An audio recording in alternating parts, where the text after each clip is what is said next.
সকাল সকাল আমরা চলে এসেছি শিলিগুড়ি জাংশনে। এখন বাজে সবে 8টা। তো আমরা সব ব্যাগপত্র নিয়ে একদম স্টেশন থেকে বেরোনোর জন্য রেডি।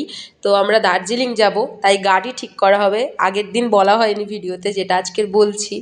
তো আমরা স্টেশন থেকে বেরোনোর সময় দেখছি কত পায়রা একসাথে ওখানে ওড়াউড়ি করছে, খাওয়া দাওয়া করছে। তারপর আমরা স্টেশন থেকে নেমে, আর গাড়ির ভিডিওটা আর আমি করতে পারিনি। তারপরে আমরা চলে গেছি পুরো দার্জিলিংয়ে ম্যাল রোড সাইডে। বাবা তো কি খুশি ভাই! পাহাড়ি রাস্তা, তাই সকলে খুব ক্লান্ত হয়ে পড়েছে একটুখানি হাঁটার পরে। এই দেখো কত সুন্দর ফুল ফুটেছে। এটা কি ফুল আমি এর নাম জানি না, কিন্তু আমি তোমাদের সাথে পরেই ফুলের ভিডিও শেয়ার করব। তো আমরা চলে এসেছি ম্যাল রোডে। এখান থেকে আমাদের হোটেল জাস্ট কিছুক্ষণ দূরে, মানে কিছুটা দূরে। তো আমরা সবাই ম্যাল রোডেই একটু ঘোরাঘুরি করছিলাম। তো তারপরে আমরা চলে যাচ্ছিলাম হোটেলের দিকে। আর ওখানে দেখি ম্যাল রোডে কি সুন্দর একটা অপূর্ব দৃশ্য, যেটা ভালো লেগেছে। পরের ভিডিওর জন্য আমাদের সাথে থেকো।